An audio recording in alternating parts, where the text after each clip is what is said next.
Ang huling yakap ng isang ina. Kaibigan, kumusta? Sigurado akong hindi ito nakalagpas sa iyo.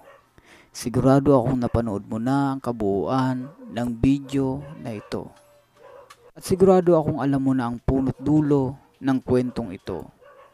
Pero kaibigan, bigyan mo ako ng ilang minuto upang muli nating pag-usapan ang patungkol sa Nuesca at Gregorio incident.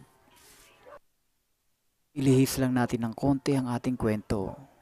Itigil na nating pag-usapan ang mga pangit at negatibong pangyayari sa kanilang buhay. Ituon natin ang ilang minuto ng video na ito sa mag-inang si Lola Sonia at Frank Anthony. Ayon sa mismong kumuha ng video na si Alisa Kalusing, ay totoo namang mali at nakainom ang kanyang tsuhi na si Frank Anthony. At lalong mali rin na magpasabog ito ng boga na alam naman natin na isa sa mga ipinagbabawal ng batas. Isa kasi ito sa mga nasa listahan na kung saan ay bawal na gawing paputok sa anumang kaarawan o okasyon. Hindi makatwira na sabihin na Pasko o kaya ay bagong taon para maging excuse sa paggamit ng boga.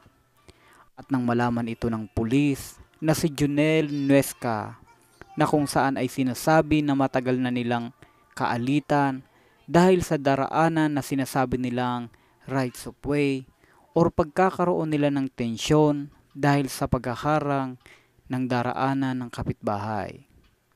Alam ito ng ibang miyembro ng pamilya na may tensyon sa dalawang panig.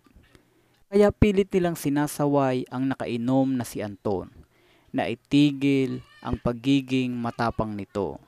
Subalit, mas naging mainit lalo si Anton at idinidiin ito na walang karapatan ng pulis na sawayin siya sapagkat nasa teritoryo siya o nasa kanilang pamamahay at bakuran. Pero madiin din ng pulis at pilit na dinadala si Frank sa pamamagitan ng pag-aaresto at may sinasabi pa nga na kaya naging mainit lalo ang sitwasyon ay dahil di umano si Frank Anthony ay sinuntok ni Junel Nuesca. Doon ay niyakap ni Lola Sonia ang kanyang anak. At dito nga, nagsimula na kuhanan ng kanyang apo na si Alisa ang lahat ng pangyayari. Makikita sa video na ang ginagawa ng nanay ni Antonio ay tanging ang ipagtanggol ang kanyang anak, pagtatanggol na kung saan hindi ang kaaway ni Anton ang sinasaway o hinaharangan ng kanyang ina, kung hindi ang kanyang mismong anak. Patunay na inilalayo niya lamang ang kanyang anak sa kung ano ang pwede o masamang mangyari dito. Kung ano man daw ang nasabi ng matanda ay iyon ay dala na rin ng sama ng loob, galit, pero makikita sa galaw nito na ang tanging ginagawa niya lamang ay hindi manakit kung hindi ang iiwas ang kanyang anak. Sa video ay makikita na dahil dala na rin siguro ng galit ay nang sabihin ng anak ng pulis na my father is a policeman. Ang sinagot nito ay I don't care, na tila nangaasar din sa tono ng kanta ng 2NE1. Subalit dahil na nga rin sa dati nilang may alitan at nagkakapunuan na ng galit, ang pulis ay itinuloy na lang nito ang dati pa sigurong nasa isip niyang gawin. Kaibigan, nung napanood ko ito ay talagang nagulat ako sa mga nangyari.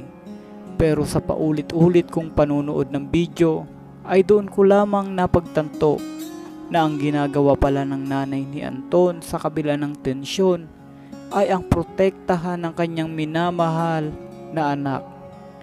Kahit na magalit sa kanya ang kahit na sino dahil sa mga sinasabi niya, makikita na ang hawak at yakap ng ina ni Frank ay tanda ng isang magulang na handang akuin ang lahat ng sakit, ipangsalag ang sarili at akuin ang lahat ng galit sa mundo, alang-alang sa minamahal niyang anak.